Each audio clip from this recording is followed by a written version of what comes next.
Hello friends, welcome to my channel. இன்றைக்கி நம்ம Peter oven எதுவுமே இல்லாமல் செய்யக்கூடிய ஒரு கேக் ரெசிபி தான் பார்க்க போகிறோம். இன்ஸ்டாவில் ஃபேஸ்புக்கில் ரொம்ப ட்ரெண்டிங்காக போயிட்டுருக்க ஒரு கிளாசிக்கான கேக் ரெசிபி தான் பார்க்க போகிறோம். சாப்பிட்றதுக்கு நல்லா க்ரீமியாகவும் ரிச்சான டேஸ்ட்டில் இருக்கிற ஹை ப்ரோட்டீன் டிராமிசு எப்படி சிம்பிளாக ஈஸியாக செய்கிறதுன்னு பார்க்கலாமா? வாங்க. இந்த ரெசிபி பண்ணுறதுக்கு முதல்ல 1/4 கப் சர்க்கரையை ஒரு மிக்ஸி ஜாரில் சேர்த்துட்டு நல்லா பவுடராக அரைச்சிருங்க. இந்த மாதிரி நல்லா பவுடராக அரைச்சதுக்கப்புறமா 200 கிராம் பன்னீர் சேர்த்துக்குங்க. உங்களுக்கு எந்த அளவுக்கு வேணுமோ நீங்கள் அந்த அளவுக்கு சேர்த்துக்கலாம். நான் 11 ரஸ்க் எடுத்திருக்கேன். அதுக்கான அளவு தான் இப்போ நம்ம பார்த்துட்ருக்கோம். நீங்கள் கொஞ்சமாக செய்கிறீங்கன்னா அதுக்கு தகுந்த மாதிரி சேர்த்துக்குங்க, இல்லை அதிகமாக செஞ்சாலும் அதுக்கு தகுந்த மாதிரி சேர்த்துக்குங்க. இந்த க்ரீம் அதிகமாக சேர்த்துக்கிட்டிங்கனாலும் ரொம்பவே சூப்பராக இருக்கும். 1 டீஸ்பூன் வெண்ணிலா எசன்ஸ் சேர்த்துக்குங்க. இதில் சேர்த்துற ஒவ்வொரு பொருளும் நம்ம ஸ்கிப் பண்ணாமல் எடுத்துக்கணும். அப்போ தான் டேஸ்ட் ரொம்ப நல்லாயிருக்கும்.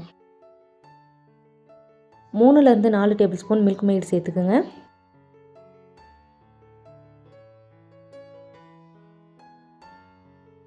இது கூட 1 டேபிள் ஸ்பூன் தேன் சேர்த்துக்குங்க.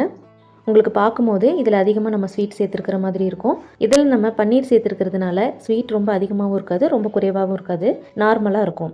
இது கூட காய்ச்சி ஆற வச்ச பால் 1/2 கப் சேர்த்துக்குங்க. இப்போ இதை நல்லா க்ரீமியாக அடிச்சிட்டு வந்துடுங்க. இப்போ பாருங்கள், இந்த அளவுக்கு திக்காக இருக்கணும். ரொம்ப தண்ணியாக இருந்தாலும் நல்லா இருக்காது. இதுதான் கரெக்டான பக்குவம். இப்போ இது அப்படியே இருக்கட்டும். அகலமான பவுலில் 1 table spoon instant coffee powder சேர்த்துக்குங்க. நல்ல சூடாக இருக்கிற தண்ணி தான் இதில் நம்ம சேர்த்துக்கணும். 250 ml கப்பில் 1 கப் தண்ணி சேர்த்துக்குங்க.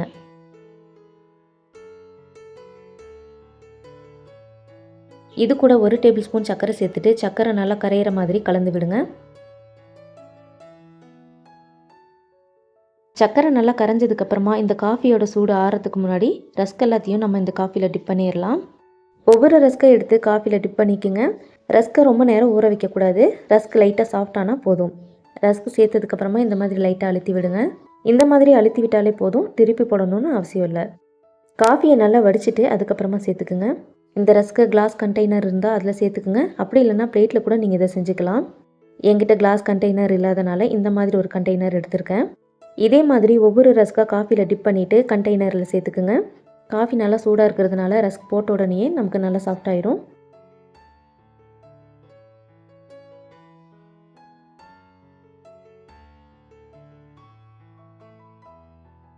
கொஞ்சம் கூட கேப் இல்லாமல் எல்லா பக்கமும் கவர் ஆகிற மாதிரி வச்சுருங்க. உங்கள் கண்டெய்னரில் எந்த அளவுக்கு ரஸ்க் பிடிக்குமோ அந்த அளவுக்கு நல்லா ஃபுல்லாக வச்சுருங்க. இப்போ நமக்கு கண்டெய்னரில் கொஞ்ச நாச்சும் கேப் இருக்கும். அந்த மாதிரி கேப்பெல்லாம் இந்த மாதிரி ஃபில் பண்ணிடுங்க. நான் இப்போ முழுசாக வச்சுருக்கேன். நீங்கள் சின்ன சின்ன பீஸஸாக கட் பண்ணிவிட்டு கூட இந்த மாதிரி வச்சுக்கலாம். இப்போ எல்லா கேப்பையுமே நல்லா கவர் பண்ணதுக்கப்புறமா நம்ம அரைச்சி வச்சுருக்கிற க்ரீமை இதுக்கு மேலே சேர்த்துக்குங்க. பாதி க்ரீமை இப்போ சேர்த்துருங்க. மீதி இருக்கிற க்ரீமை நம்ம கடைசியாக சேர்த்துக்கலாம்.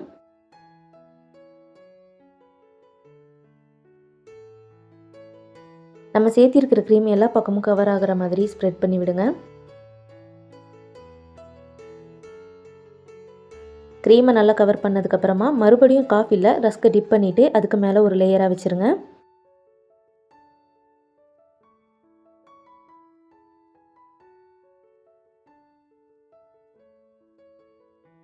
இந்த மாதிரி வச்சதுக்கப்புறமா மீதி இருக்கிற க்ரீமை இதுக்கு மேலே சேர்த்துருங்க. இனி நம்ம க்ரீம் எடுத்து வைக்கணும்னு அவசியம் இல்லை. இருக்கிற எல்லா க்ரீமையும் இதுக்கு மேலே சேர்த்துருங்க. இப்போ பாருங்கள், நம்ம எல்லா க்ரீமையும் சேர்த்தாச்சு. இதுக்கு மேலே கொக்கோ பவுடர் நம்ம டஸ்ட் பண்ணிக்கலாம்.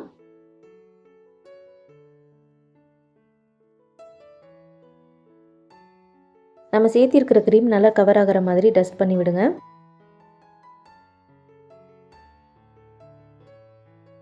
நம்ம சேர்த்திருக்கிற க்ரீம் பாருங்கள், கொஞ்சம் கூட வெளியில் தெரியல. இந்த அளவுக்கு நல்லா கவர் பண்ணதுக்கப்புறமா மூடி வச்சு மூடிட்டு 24 மணி நேரம் ஃப்ரிட்ஜிலையும் வச்சுக்கலாம். அப்படி இல்லைனா 4 மணி நேரம் ஃப்ரீசரில் கூட நீங்கள் வச்சு எடுத்துக்கலாம்.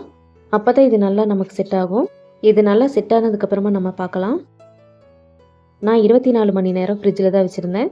இதை இப்போ நம்ம ஓப்பன் பண்ணி பார்த்துடலாம். இப்போ பாருங்கள், டிராமிசு நமக்கு நல்லாவே செட் ஆகிருக்கு. இந்த ரெசிபி இன்ஸ்டாவில், ஃபேஸ்புக்கில், அதே மாதிரி யூடியூப்லேயும் ரொம்பவே ட்ரெண்டிங்காக போயிட்டுருக்கு. இது ஒரு இட்டாலியன் கேக் ரெசிபி. இவ்வளோ ட்ரெண்டிங்காக இருக்கிற இந்த ரெசிப்பியில் அப்படி என்ன இருக்குதுன்னு தெரிஞ்சுக்கிறதுக்காக தான் இந்த ரெசிபியை நான் இன்றைக்கி செஞ்சுருக்கேன். நம்ம இன்றைக்கி ரொம்ப சிம்பிளாக தான் செஞ்சுருக்கோம். ஆனாலும் டேஸ்ட் வேறு லெவலில் இருக்குது. அதனால தான் இந்த ரெசிபி ரொம்பவே ட்ரெண்டிங்காக போயிட்டுருக்குன்னு நினைக்கிறேன். இப்போ இதை நம்ம கட் பண்ணிக்கலாம். இதை செய்கிறதுக்கு நமக்கு ஓவன், அடுப்பு எதுவுமே தேவையில்லை. 1 கப் சுடு தண்ணி இருந்தாலே போதும். சாப்பிட்றதுக்கு நல்ல க்ரீமியாகவும் ரிச்சான டேஸ்ட்டில் இருக்கிற கிளாசிக் இட்டாலியன் டெசர்ட் டெராமிசோ இப்போ நமக்கு ரெடியாக இருக்குது. இந்த ரெசிபியை நீங்கள் கண்டிப்பாக வீட்டில் செஞ்சு பாருங்கள். செஞ்சு பார்த்துட்டு எப்படி இருக்குன்னு கமெண்ட்ஸில் சொல்லுங்கள். மறக்காமல் உங்கள் ஃப்ரெண்ட்ஸ் அண்ட் ஃபேமிலிக்கும் ஷேர் பண்ணிவிடுங்க. நம்ம சேனலை சப்ஸ்கிரைப் பண்ணாதவங்க சப்ஸ்கிரைப் பண்ணிக்கோங்க. பக்கத்தில் இருக்க பெல் ஐக்கானையும் கிளிக் பண்ணிவிடுங்க. இவ்வளோ நேரம் நம்ம வீடியோவை பார்த்ததுக்கு ரொம்ப நன்றி. இன்னொரு சூப்பரான இன்ட்ரெஸ்டிங்கான ரெசிபியோட வர வரைக்கும் பாய்.